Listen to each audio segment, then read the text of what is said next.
Welcome back to episode 2 of our chocolate series. Now we went to Oxford, cue some drone footage, and whilst we were there, just in case you don't know, a lot of Harry Potter was filmed in Oxford, hence, the hoodie. My wife is wearing an opposing one. She's a Hufflepuff, can't have everything. Anyway, whilst we were there, we walked around the shops, looked at chocolatiers, we went to gelaterias, we went to ice cream shops. We had a hideous day eating lots of chocolate-based things. Whilst we were there, we discussed with one retailer their gelato issues, and one of them was that they couldn't make a chocolate gelato that either suited everybody, which is impossible, but they just really struggle with the texture, so they now don't sell that. As this is the chocolate ice cream series, we're gonna get into all of this hideous chocolatiness. So, first thing we're gonna do, talk about cocoa powder.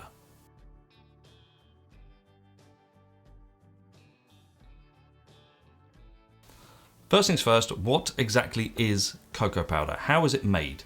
So cocoa powder is made by, much like chocolate is, you take the beans, they're fermented in the warmer weather, usually in the forest regions. Once they're fermented, they're then cracked, dried, oven roasted, and then they're machined down into a semi-liquid paste for cocoa powders. At that stage, they're compressed to remove the bulk of the cocoa butter, which is the fat element to it. Then what's left is dried, and that becomes cocoa powder. That's what it is. We've got some here. We touched on these last week, so we're going to bring some in, show you what they look like, and then do a little taste test. We're going to use these three. This is a new one that I really wanted to try. This is deZaan True Dark. This one is IRCA. This is an Italian brand. I think it's used in gelato a lot over there. And then obviously a very well used pack of Callebaut cocoa powder. Let's get some spooned. I don't scoop this. This isn't ice cream. This is cocoa powder. We're going to spoon some out onto here so we can compare the colour.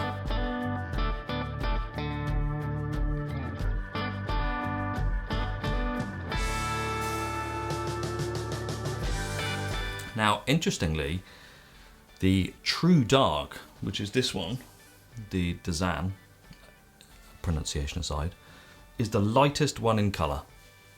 The IRCA is the darkest one, which is actually one of the lower fat contents, and then the Callebaut is somewhere in between, which is 24% fat. So the name is almost irrelevant. It's how it is produced and the colour that it gives you for various different reasons. How the beans are roasted will dictate the kind of colour that you get, and obviously where the beans are from originally. I know Callebaut say on the back of their pack that they use, Callebaut use West African beans. Means nothing to me, unfortunately. I can't read the back of that, it's in Italian. But, these ones. Many unbearable hours later. Absolutely no idea. Anyway, it doesn't say on the back of that pack where their beans are from, but it's the 10 to 12%. So the different fat contents do somehow relate to the different colours, but not always. This darkest one is lower fat content than this one. They're all 100% cocoa. When they say that, it just means they're made from pure cocoa beans. It means there's no additives in there. So how do they taste? What we're going to do is we're going to warm this milk up, mix some of these in.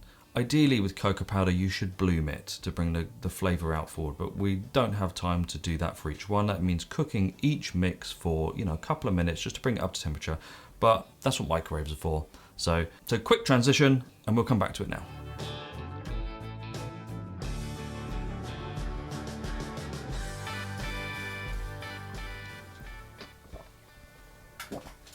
Waste not, want not. So we've mixed these in the hot milk, and you can see there's quite a difference in colour. And actually the colour isn't really indicative of how the powders are. So this one here, which is the True Dark, which is a 10 to 12% fat deZaan, it's actually darker than the Callebaut, which is 24%. It's not as dark as the IRCA, which is 22 to 24%. So the colour isn't quite as straightforward. This is something that we touched on in the last episode of this chocolate series. The reason chocolate ice cream is so difficult to make is because you want the colour, you want the intensity of flavour, and you want to be able to control the fat content. So why we've done this, it highlights one thing, colour. Now we're going to taste these and see which one really punches out with that chocolate flavour. It's a very familiar flavour, the Callebaut. I use it all the time. It's quite well rounded, it's not particularly bitter. The punch from the cocoa powder itself is subtle. And something I've found over using Callebaut 24% cocoa powder is you do have to put quite a lot in to make it really chocolatey onto the IRCA. A much stronger punch of chocolate flavour coming through. Slightly lower fat content, but it's a much darker colour as well. When you compare the two, the colour of the IRCA is, 25% darker. So just for those two alone, if you really want a punch from your chocolate ice cream, the IRCA would be the one to go. If you want a more subtle approach to your chocolate ice cream, then the Callebaut would be the one to go. And finally, we're going to try this, the deZaan, the new one. Now that's actually got quite a milky, apart from the fact it's made with milk, it's got quite a milk chocolate taste to it. The flavour comes through with the same strength and intensity as the Callebaut does. It's not as strong a tasting as this one, but interestingly enough, the colour is, like I said before, darker than the Callebaut one. So this ends up somewhere in between those two as far as flavour and colour intensity goes. If you were to take this one, 10 to 12% fat, it would have quite a different effect to your ice cream compared to either of these two, which are almost twice as much fat in. So now that we've identified that there's problems with just picking out a cocoa powder and using that in your ice cream, we're going to go on to the actual chocolate element. Something I get asked a lot about is whether it's better to use physical chocolate or cocoa powder for chocolate ice cream, or various different types of chocolate ice cream. There is no right or wrong answer here. They produce different results, but for different reasons. Quality of chocolate, physical chocolate, much like the cocoa powder, is more important than the fat percentage or intensity of the physical chocolate itself. So let's take this, which is possibly the cheapest chocolate you're ever going to eat apart from Hershey's. And let's just try some of it.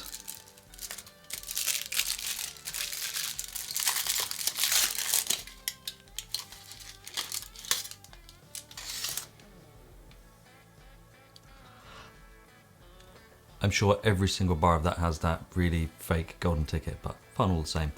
So this smells, that's just surprisingly strong. I'd say this is somewhere in the 40%-ish mark.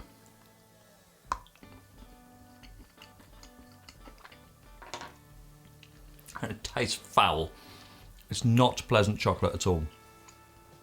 It's got a really artificial taste to it, which doesn't surprise me because it's, it probably cost about 1 pence to make that.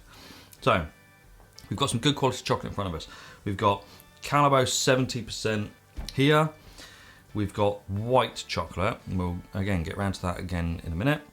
And then we've got two new chocolates to us, and these are the Barima milk chocolate and medium dark or semi-sweet chocolate. I love the little small callet size. I mean, look how tiny wee that small little bit of chocolate is. What does this taste like? It's really nice. It's a well-balanced chocolate. It's not overly bitter, which is kind of what you'd expect in the 50% range. We have another one, which is in the 50% range. So this Barima is 56, this one is 55. It's basically the same. How do the two compare? Now Becolade is actually good quality chocolate, but this Barima chocolate has got a much stronger natural flavour to it. It doesn't have any bitter aftertones to it, so I'm really impressed with this stuff. They do the milk version, so let's try some of that. Very smooth taste. Let's try the Becolade. Same percentage cocoa solids. The Barima's head and shoulders above the Becolade milk chocolate. It's totally different. It's a completely different ballpark. The Becolade is, you know, kind of you're touching into baking at home kind of chocolate, but this is very professional grade chocolate. So this is going to be my new go-to for milk chocolate. White chocolate, technically not chocolate.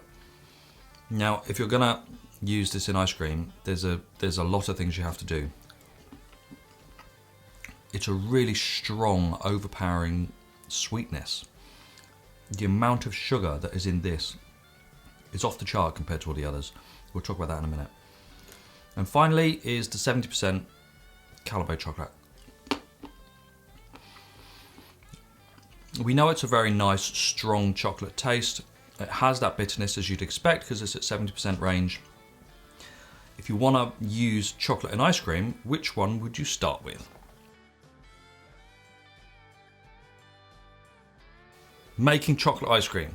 Now we've established some difference in taste of the cocoa powders and the chocolates. Which one do you want to use? It's certainly not going to be this one.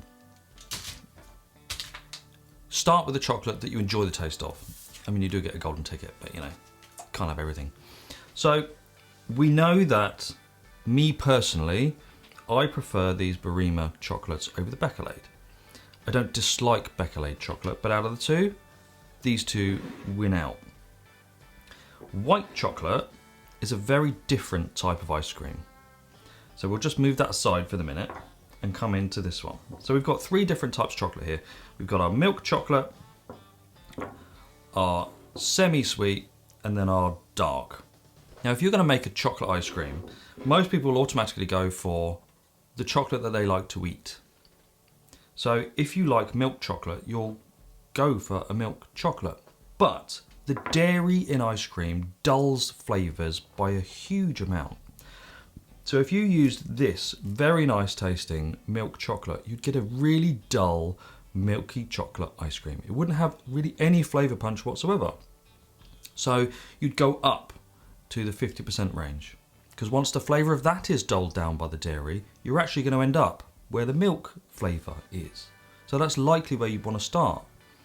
And then that goes the same. If you want a semi-sweet finish, you'd go up to the 70%. Because that is where you'll end up once the dairy has the dulling effect on the flavour. Now if you want to create this 70%, this is where you get into the cocoa powders. You also do have, you know, the 100% cacao. I'm not going to try this. It's incredibly strong. If you want to see me try this and you want to see me make an ice cream with this, like and subscribe and comment down below, and maybe I'll make a video down the line in this chocolate series. So physical chocolate has less of an intense chocolate flavour in your ice cream. If you really want to punch, you go to the cocoa powders.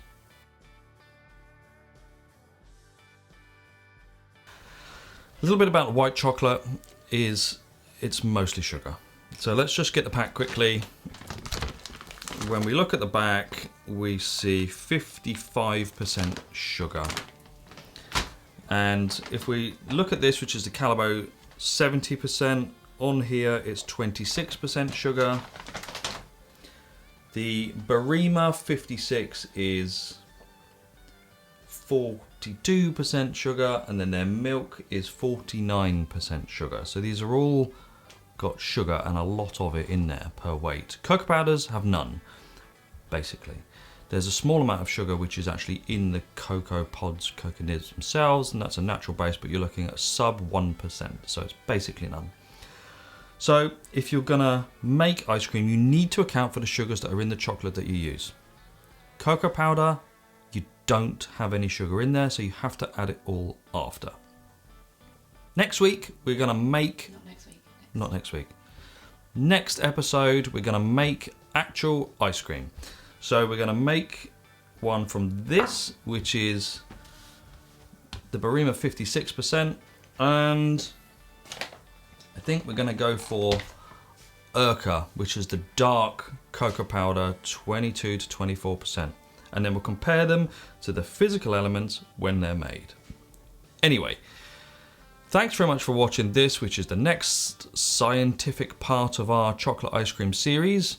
If you missed the first part of it, I'll put a link below. Don't forget to like and subscribe, and we'll see you next week.